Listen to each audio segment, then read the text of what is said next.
What's up, investors? It's the Russian dude. Russia's most vulnerable target may no longer be a refinery, airfield, or military warehouse, because Ukraine may have discovered that the fastest way to make millions of Russians feel the war is not to strike something they have never seen, but to interrupt the ordinary packages that were supposed to arrive at their door tomorrow morning. Over 2 days, 5 Wildberries logistics centers, pretty much once again Russian Amazon, were attacked across Penza Oblast, Udmurtia, Perm Krai, Volgograd, Ryazan, with Ryazan warehouse apparently destroyed completely and the Volgograd facility facing a similar fate. And the geography suggests that Ukrainian drones can now reach across Russia's most densely populated belt without even an obvious range barrier. At the same time, Ryazan oil refinery, a key supplier to the Moscow metropolitan area, once again suspended operations. Yet Wildberries may be still way more politically dangerous for the Kremlin than another refinery shutdown, because the refinery is something people experience through just statistics and prices, while Wildberries is where they buy presents, diapers, toilet paper, water, electronics, medicine, I don't know, almost everything else that keeps the daily life moving forward. For years, Ukraine has attacked military targets to slow the Russian advance and oil refineries to weaken the war economy. Yet neither, unfortunately, as you can see, campaigns created this immediate political shock that many expected. So now, something different may be happening. A military facility can disappear from the news and a refinery can be repaired, but when diapers do not arrive to a mother or a seller loses an entire inventory, the war just stops feeling so distant. One missing package will obviously not create a protest, but millions of disruptions can turn inconvenience into anger and questions towards the people who promised a quick operation more than 4 years ago. But you know what? There are packages that never go missing. What I'm talking about is the Russian dude merch, such as this hoodie, cap, I don't know, like different hats we have, shorts that I'm just lazy to stand up. All this you can check at therussiandude.com. Patriot members get extra discounts, and you can also spin the wheel on the website for 10, 15, and, well, I think even 20% discounts. Correct me if I'm wrong. Please go ahead and check it yourself. The link to the store is down below. Your package will never be destroyed in a drone attack. Well, this I can almost promise you. Thanks so much. I'm gonna wear a hat. And now I guess let's begin.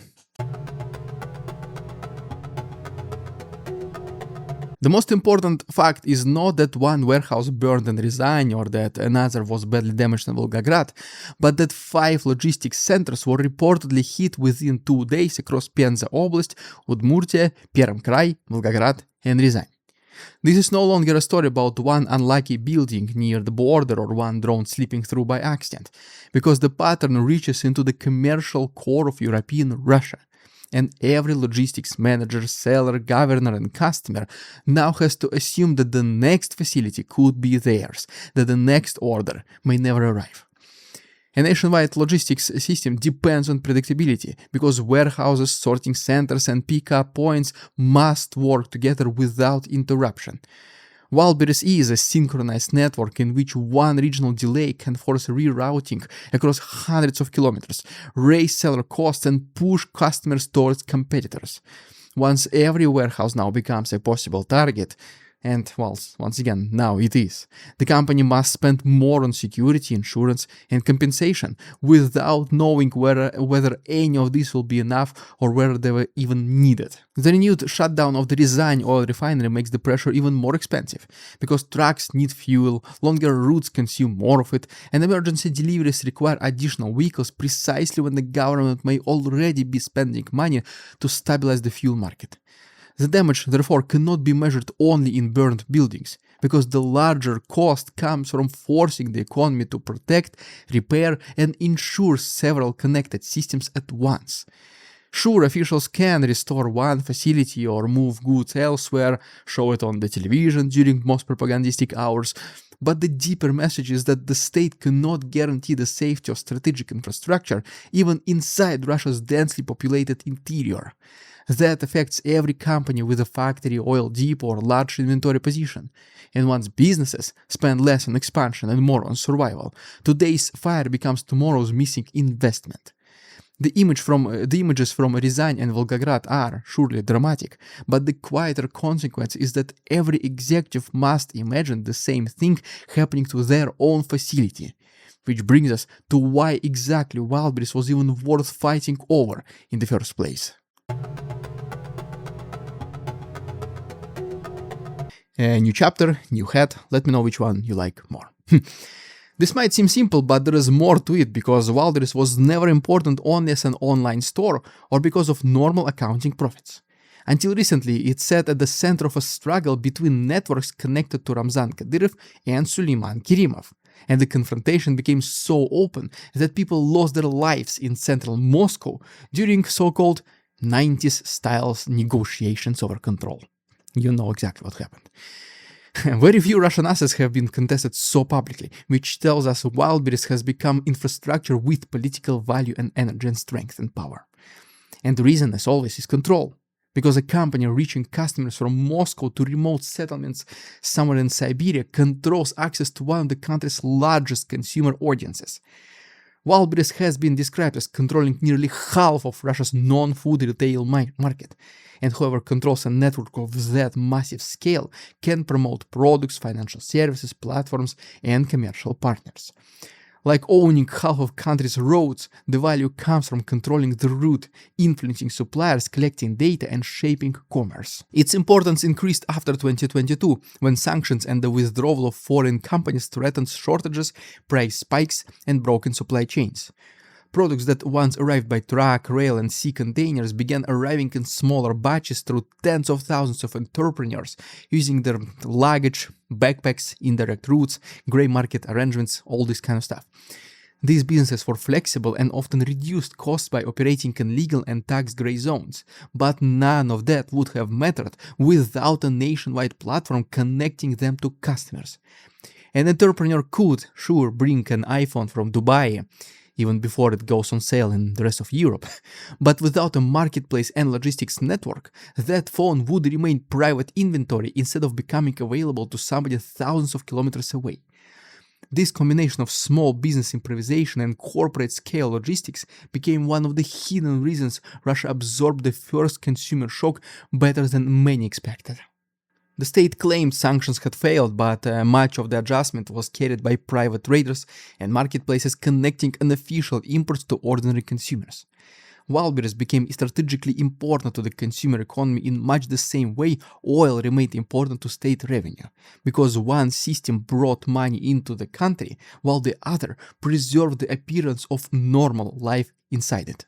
Now that concentration has become a liability, because the marketplace depends on large warehouses, predictable distribution, and seller confidence. Yet barely 2 weeks into the broader campaign against its infrastructure, and sellers now must ask whether leaving goods inside the system is even rational at all. Wildberries can allow them to remove inventory, which could hollow out its logistics model, or continue charging high fees and restricting withdrawals, which may frighten them away even faster. I mean, just think about it, it just makes sense that no seller wants merchandise inside a warehouse that might be attacked, and no seller wants the company preventing the removal of that exact property. This is exactly how strategic asset becomes toxic, because scale turns from strength into concentrated risk. The network that helped replace formal imports with grey market commerce now gives Ukraine a way to disrupt that adaptation, moving the effect from corporate balance sheets into daily political psychology. And by the way, I think personally I like this one more because it's like inverted colors, blue hat, yellow letters, yellow hoodie, blue letters. I think that's a very interesting combination. So yeah, here is a perspective most people do not even think about. Ukraine has spent years attacking military facilities, fuel depots, industrial plants, and oil refineries, yet the average Russian family can still watch those reports and tell itself that the war belongs to soldiers, officials, and people living somewhere else. A military target can disappear from maps, a damaged refinery can be described as just a technical incident, and fuel prices can be softened through subsidies, but the missing package is personal in a way strategic infrastructure often, if ever, is not. Because it has a name, delivery date, a payment, or just a child waiting for something that never arrives. This does not mean consumer logistics is more military important than stopping tanks or reducing refinery output, because military targets still affect the Russian advance and oil infrastructure still supports the war economy, but it may create a different category of pressure. If people continue receiving electronics, diapers, water, toilet paper and toothbrushes on schedule, they can preserve the illusion that the country remains normal despite the ongoing war. And then when those systems fail, the distance between the front and the home becomes much smaller, because the conflict is no longer represented only by television maps or official speeches, which, by the way, not too many Russians still believe in. Because now it is now represented by an empty pickup point and a refund that may never come, and a child that cries because the toy is not there. The most likely response is not mass recruitment into the military to recover these lost Wildberries orders. A person whose package disappeared is more likely to complain to the company first, then local authorities, or then eventually to the federal government, especially after years of promises that Russian air defenses are reliable and the country is protected. At first, the anger may be practical. Why was the warehouse not defended? They might ask. Why was the inventory not insured? And why are officials saying everything is normal when my business has been damaged? But practical anger can later create political questions, because once people recognize that no city is fully safe from Ukrainian drones, they may also ask why the supposedly quick war has entered already its 5th year, and why their government still has no clear way to end it. The Kremlin has always understood that possibility depends on passive distance, because people do not need to support every single decision of Putin passionately, if they believe that just simply ordinary life can continue as it is. As long as shopping apps work, salaries arrive, and packages appear at pickup points or maybe even at their doorsteps, the war can be mentally separated from daily life. Wildberries maintained that exact separation after 2022 by replacing products that disappeared from formal retail. So attacks on its warehouses strike directly at a system that shielded the public from the conflict's economic reality. But unfortunately, inconvenience does not automatically become organized opposition, and Russian society has shown a high capacity to adapt and complain privately. The state can redirect blame towards Ukrainians, censor information, compensate selected victims and show them on TV, and then even potentially pressure Wildberries to restore deliveries. Yet repeated failures across Penza, Udmurtia, Perm Krai, Volgograd, Ryazan and other regions create a pattern that becomes just way too harder to dismiss. Smaller sellers may be especially important because many build their livelihoods around Wildberries and cannot absorb the loss of an entire inventory cycle. When thousands lose goods and revenue, they experience years of work disappearing, and their first anger will likely be directed at the company itself and then authorities that failed to protect them. This may be Ukraine's new experiment. If military strikes have not stopped the advance, if refinery strikes have not broken the war economy, perhaps disrupting packages can weaken the social bargain that keeps the war distant from ordinary Russians. Not because toilet paper, toys, water, or medicine are military equipment, even though most of them are. Except toys, I guess. But because their absence exposes the hidden cost of a war the state tried to make invisible. Once that pressure rises, the next question is whether the economy can afford to maintain calm through another round of bailouts. There is one more thing you need to know before we go on. The Wildberries crisis does not end with customers and sellers, because behind the warehouses stands VTB Bank, both a shareholder and the company's larger creditor. And the bank may now confront a hole measured by roughly 500 billion rubles. If Wildberries cannot service its obligations, the money must be restructured, delayed, subsidized, or partially written off, with every option transferring the cost to, you guessed it, to the bank. Maybe then eventually to the budget or, well, as always, to the taxpayers. This is why Wildberries offers such a clear case study in the Russian economy during the 5th year of the war. A company that helped create hundreds of thousands of jobs, supported small sellers, softened sanctions shock, and preserved consumer supply is become a candidate to rescue. The state can bail it out, pressure VTB to absorb losses, compensate sellers, or construct a restructuring plan, but there is no free solution. If the company survives through subsidies, an engine of private growth becomes dependent on public money, And if it fails, the result can also be bankruptcies, lost inventory, weaker consumer confidence, and most importantly, another hole in the banking system which is already struggling. Wildberries is not alone, because oil refining and fuel distribution used to generate tax revenue and export earnings. Yet repeated attacks on refineries and depots have pushed the sector towards emergency support, price controls, and costly repairs. The state is no longer simply earning money from refining oil. It is spending money to prevent a fuel crisis from reaching filling stations and becoming another source of public anger. Construction followed a different path but reached a similar destination. Developers expanded through subsidized mortgages, military contract signing bonuses, and compensation paid to families after service members were lost. All of which, well, as you already know, we talked about it many times in the past, all of which supported apartment purchases and created the appearance of growth. Now many companies carry enormous debts and weaker demand, with Samolyot, one of the biggest construction companies in the entire Russia, approaching the government for support, while Vladimir Slavyev promotes the idea that the state could buy vacant apartments on a large scale to house residents from frontline regions. Well, like, it's never gonna happen. Presented one way, that sounds like a social program. Presented another way, it is the state absorbing inventory developers can no longer sell normally. The federal budget deficit has exceeded forecasts, and every rescue claims more of the same money. The government may need to support Wildberries, stabilize VTB, compensate sellers, and support dependent regions.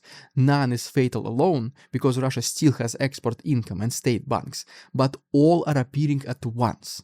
This is the economic exhaustion.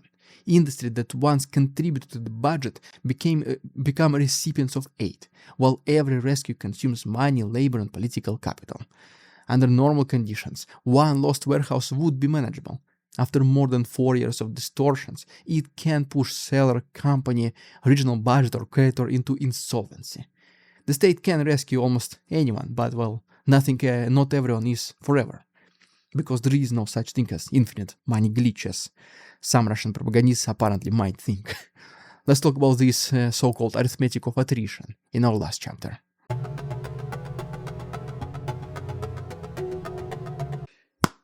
Yeah, I love this hat. I guess I need to start wearing it more often. So yeah, now here is where things get truly interesting, because the war of attrition is not won through one spectacular moment. It is won by forcing the opponent to spend more money, time, equipment, and political energy that it can replace. Russia can rebuild a warehouse, but Ukraine can target it once again. Russia can partially restore a refinery, but as soon as fuel supplies improve and regional limits begin easing, strikes can, guess what, resume. The more Moscow invests in reconstruction, the more value exists for another attack to damage. And the more facilities it tries to defend, the thinner protection becomes across the enormous territory. I guess being the biggest country in the world is not, during war at least, the best part. The arithmetic becomes especially unfavorable when a drone costing tens of thousands of dollars or less can inflict hundreds of millions in damage. Even when air defenses intercept some drones, Russia must still deploy very expensive systems, radar coverage, and protective infrastructure across thousands of possible targets. Ukraine does not need to destroy every single one of these facilities. It only needs to create enough uncertainty that Russia treats every facility as vulnerable, raising the costs of insurance, transportation, inventory, and investment even on days when nothing is hit. The damage then extends into the future, because every warehouse lost today is one fewer an investor wants to build tomorrow. Russia was already difficult for private capital because of sanctions, asset seizures, and the risk of pre-trial detention, as we all know, and now add here another billionaire's arrest and daily attacks on industrial property, and the rational response becomes just protecting cash, keeping it under the mattress, delaying construction, or simply leaving. This is why the fifth year looks different from the first. In the beginning, state spending, energy and revenue, military production, and consumer adaptation created the appearance that Russia had found a sustainable model. Marketplaces replaced missing imports, construction absorbed money, banks followed state instructions, and oil continued filling the budget.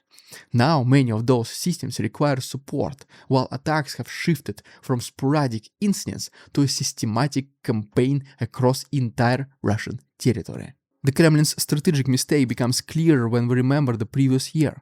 Donald Trump increased pressure on Ukraine, NATO showed visible divisions, and Europe struggled to agree on aid, creating an opportunity for Vladimir Putin to reduce the conflict, claim Russia had resisted the West, and present an unsatisfactory outcome as victory. Instead, Putin appears to have interpreted that as that moment as proof that patience had worked and further pressure would produce a larger gain. So he continued demanding more. Well, now the cost is visible across budgets, logistics, fuel, and consumption. Russia may keep finding temporary solutions, but every solution creates another bill while Ukraine chooses whichever weak point looks more exposed. The target is therefore not merely building or its inventory, but the promise that the Russian state can wage a long war while protecting normal life at home. If packages stop arriving, sellers lose businesses, VTB absorbs losses, the state spends more on bailouts and fuel remains unstable, then the war begins consuming the systems that made it politically sustainable. The Kremlin can insist time is on its side, but attrition becomes dangerous when leaders mistake endurance for strength. Because surviving another month is not the same as improving, and repairing another warehouse is not the same as restoring confidence. That is exactly how simple things as diapers can totally turn the tide of war. Not intercontinental ballistic missiles, no, simple diapers. Guys, if you found this analysis useful, please subscribe to our channel and like this video, because this story is not only about diapers or warehouses or packages. It is about how a war begins consuming the civilian systems that once made it sustainable. Don't forget about our website, therussiandude.com, merch, Patreon, PayPal, everything. All the useful links are down below. Thanks so much. See you on Monday. We won't succumb to their tricks, the facade they try to sell, their twisted words and feeble claims on us all.